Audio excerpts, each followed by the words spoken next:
Olá, já estamos de volta com o programa Arena do Futuro, hoje estudando sobre o resgate. Um tema muito interessante, apaixonante de verdade. Mas antes da gente continuar, eu quero lembrar você que nós temos um DVD, um curso bíblico maravilhoso, são 18 lições e milhares de pessoas em toda a América do Sul têm recebido essa bênção. Você pode ganhar um DVD desse, é de graça, nós enviaremos para sua casa. É só mandar um e-mail para arenadofuturo@novotempo.org.br ou telefonar para a gente e nós enviaremos para sua casa. Lembre-se, é de graça. Agora nós vamos continuar o estudo de hoje falando sobre o resgate, esse tema maravilhoso sobre o amor de Deus. Vamos guardar aqui o nosso DVD. E sabe que na hora do intervalo, melhor dizendo, uma pessoa, um dos câmeras que trabalha aqui com a gente, me fez uma pergunta muito interessante. Ele falou o seguinte: pastor, você disse que Adão e Jesus nasceram nesse mundo sem pecados. Ok, mas e Eva? Sim, Eva também. Então, aí nós colocamos 3 pessoas. Na verdade, quando nós falamos de Adão e de Jesus, é porque a Bíblia usa uma expressão assim: Jesus é o segundo Adão. Mas, obviamente, tanto Adão quanto a Eva foram criados sem pecado. E o nosso câmera tem toda a razão, é isso mesmo. Agora, tem mais. A pergunta que eu deixei no primeiro bloco no ar: Jesus veio a primeira vez, nasceu de Maria, viveu aqui entre nós, mas a pergunta é: o que Jesus veio fazer aqui de fato, de verdade? Sabe por que eu estou fazendo essa pergunta? Porque muitas pessoas perguntam assim para a gente, nas igrejas, por aí, nos eventos, as pessoas falam assim: pastor, Jesus não nos salvou na cruz? Salvou. Ele diz: mas que salvação é essa que eu continuo desempregado? Que salvação é essa que tem problema na minha casa? Que salvação é essa que tem corrupção aqui, problema acolá, terremoto, vulcão, um negócio aqui, outro negócio ali? Então, muitas pessoas têm essas dúvidas, sabe? Se Jesus morreu na cruz, morreu para nos salvar. Mas como é essa salvação que nós estamos nesse mundo ainda cheio de problemas? É aí que está o X da questão.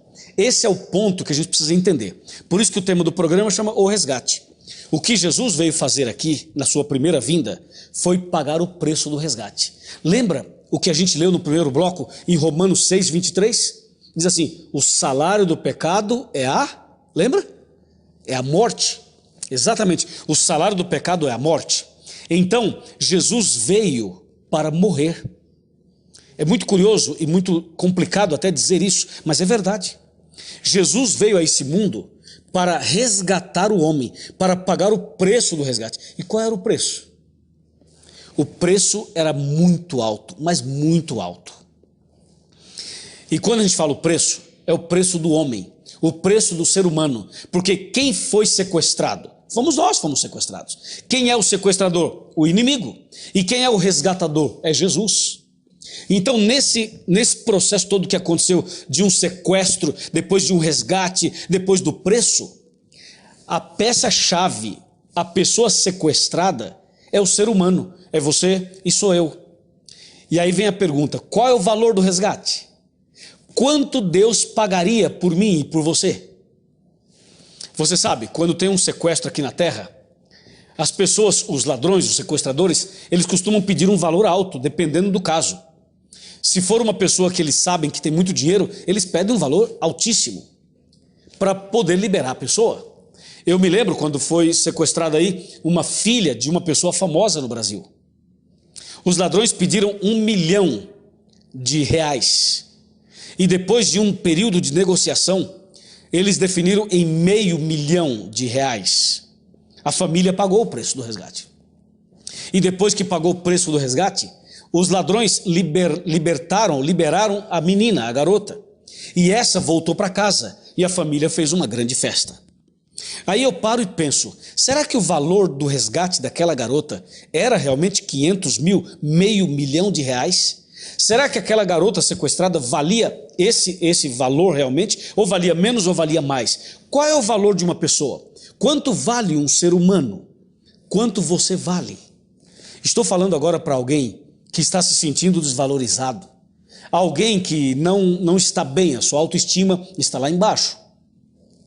Eu estou falando para alguém que infelizmente está passando por um drama, por um problema difícil.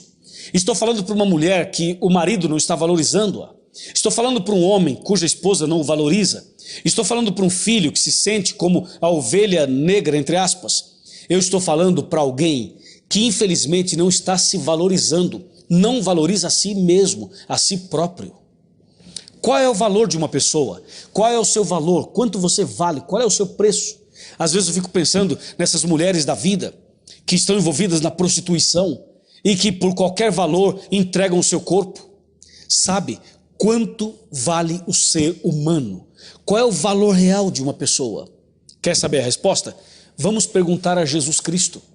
Jesus Cristo tem a resposta. E você vai ver na Bíblia qual é o valor do ser humano. Qual é o valor? Veja só João capítulo 3, verso 16. Diz assim: porque Deus amou ao mundo de tal maneira que deu o seu Filho unigênito, para que todo o que nele crê não pereça, mas tenha vida eterna. Você ouviu isso? Diz: Deus amou o mundo de tal maneira que deu o seu Filho unigênito. Esse foi o pagamento, esse é o preço, o Filho unigênito de Deus. Então, se você quer saber assim, qual é o meu real valor? Pergunte outra coisa: qual é o valor do sangue de Jesus? Qual é o valor da vida e da morte de Jesus na cruz? Pois é, esse é o seu valor. Amém? Diga amém. Esse é o seu valor. Que maravilha, como Deus é bom. Foi exatamente dentro desse contexto de valor, de amor, de misericórdia, que Deus enviou Jesus a este mundo. E para você ter uma ideia um pouco mais profunda a respeito do resgate que Jesus pagou na cruz, nós vamos para Isaías. Isaías 53 é um dos capítulos mais incríveis da Bíblia, se não for o mais incrível. Isaías 53, versículo 1. O versículo 1 tem uma pergunta intrigante. A pergunta é: quem creu em nossa pregação? Olha a pergunta: quem creu em nossa pregação? Se eu fosse parafrasear esta frase, esse texto, eu diria o seguinte: quem vai crer no que eu vou pregar agora? Quem vai acreditar na mensagem que eu tenho para passar nesse momento? É isso que Isaías está falando. Isaías está dizendo assim: eu vou agora falar um assunto que eu quero saber quem vai acreditar. Isaías pergunta: quem creu em nossa pregação? Aí ele continua o relato, e no versículo 3, ele diz assim, Isaías 53, verso 3, era desprezado e o mais rejeitado entre os homens, homem de dores e que sabe o que é padecer, e como um de quem os homens escondem o rosto, era desprezado, e dele não fizemos caso. Certamente, verso 4, ele tomou sobre si as nossas enfermidades, e as nossas dores levou sobre si, e nós o reputávamos por aflito, ferido de Deus e oprimido. Esse versículo 4 me causa um impacto no meu coração, me encanta, porque o versículo 4 mostra o meu Jesus, o seu Jesus, pagando o preço, pagando um altíssimo preço por você e por mim. O versículo 4 vale a pena a gente refletir. Aliás, todos os dias seria bom nós dedicarmos pelo menos 1 hora para meditar no sacrifício de Jesus. Vamos ler o verso 4 outra vez. Olha aqui, ó. Certamente ele tomou sobre si as nossas enfermidades e as nossas dores levou sobre si, e nós o reputávamos por aflito, ferido de Deus e oprimido. Ou seja, Jesus na cruz estava levando sobre ele as minhas aflições, as minhas lágrimas, os meus sofrimentos, os meus problemas e os meus pecados. Quando você vai para o versículo 5, ele diz assim, o profeta Isaías escreve, mas ele, Jesus, foi traspassado pelas nossas transgressões e moído pelas nossas iniquidades. O castigo que nos traz a paz estava sobre ele, e pelas suas pisaduras fomos sarados. Olha a frase, o castigo que nos traz a paz. Quer dizer, para eu ter paz, alguém teve que ser castigado. Para eu viver, alguém teve que morrer. É forte isso, não é? Então, o castigo que me traz a paz estava sobre ele. Verso 6. Todos nós andávamos desgarrados como ovelhas, cada um se desviava pelo caminho, mas o Senhor fez cair sobre ele a iniquidade de nós todos. Veja, o Senhor fez cair sobre ele, sobre Jesus, a iniquidade de nós todos. Essa frase aqui é extremamente significativa. Por quê? Quantos pecados alguém comete num dia? Pecados em palavras, pensamentos e atos. Imagina você a soma dos pecados de todos os seres humanos. As lágrimas, o estresse, as depressões, as decepções, as feridas, as dores, o sangue derramado. Imagina você somando todo o sofrimento, tristeza e pecado de toda a humanidade, sendo colocado tudo isso sobre uma pessoa só. Esmaga, a pessoa não resiste. É isso que o versículo 6 está dizendo. Diz, todos nós andávamos desgarrados como ovelhas, cada um se desviava pelo seu caminho, mas o Senhor fez cair sobre ele, sobre Jesus, a iniquidade de nós todos. Foi por isso que no jardim do Getsêmani, Jesus transpirou gotas de sangue. Entendeu? Foi por essa razão que Jesus, lá no Getsêmani, agonizava, orava e dizia, Pai, se for possível, passa de mim esse cálice. Jesus estava dizendo, Pai, se tiver um outro jeito de salvar a humanidade sem que eu tenha que morrer, então por favor salve. Mas se não tiver, se não for possível, Pai, seja feita a tua vontade e não a minha. Então Jesus, naquele momento, colocou nas mãos de Deus a decisão total e final.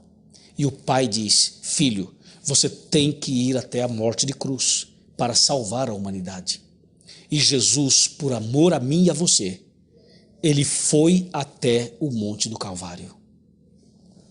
E no versículo 7, aí a Bíblia tem a frase assim final dessa história toda. Isaías 53, verso 7 diz, ele foi oprimido e humilhado, mas não abriu a boca. Como um cordeiro foi levado ao matadouro, e como ovelha muda perante os seus tosquiadores, ele não abriu a boca. Você já foi oprimido alguma vez? Já foi humilhado alguma vez? Já foi rejeitado por alguém alguma vez? Já passou por uma situação de incompreensão? Já se sentiu traído? Já? Pois saiba de uma coisa, antes que você passasse por essas coisas, Jesus passou por tudo isso, de forma muito mais intensa e de forma muito mais terrível. Finalmente, Jesus então vai até o Calvário, sangrando, sofrendo, passando fome, sede, frio. Ele vai até o Monte do Calvário, levando uma cruz, uma coroa de espinhos. Era uma cena terrível. E lá na cruz, Jesus é crucificado. Aliás, lá no Calvário, ele é crucificado. E ali, ao ser crucificado, Jesus abre os seus braços e se entrega. Naquele momento, ele estava pagando o resgate. O que aconteceu na cruz? O pagamento do resgate. Ele pagou. Foi por isso que Jesus pronunciou a seguinte frase, está consumado. Esta frase, está consumado, significa está pago, está resolvido, o resgate foi pago, a dívida foi paga, não há mais dívidas entre o homem e Deus. A porta que estava fechada foi aberta e a salvação passou a ser uma realidade na vida de toda a humanidade. Deus seja louvado, glorificado para sempre seja o nome do Senhor. Assim, Jesus na cruz nos proporcionou o resgate. Na cruz, Jesus fez com que o inimigo fosse derrotado. O nosso sequestrador foi derrotado. E Jesus estendeu a mão para que nós pudéssemos segurar na mão dele e sairmos agora do cativeiro. Foi na cruz que Cristo nos tirou do cativeiro do pecado. Por isso, que quando uma pessoa aceita Jesus como seu Salvador e como Senhor da sua vida, essa pessoa muda. Quando alguém aceita Jesus, ela sai do cativeiro, ela deixa de fumar, ela deixa de beber, ela abandona as drogas, ela para de se prostituir, ela para de mentir, ela deixa essa vida errada, mundana, e ela passa agora a viver uma vida diferente. Ela passa a ler a Bíblia, a orar, a ir à igreja, veste-se diferente, torna-se um melhor marido, uma melhor esposa, um melhor filho. A família toda é abençoada quando alguém aceita Jesus. Ou seja, quando alguém entende finalmente que o preço do resgate foi pago.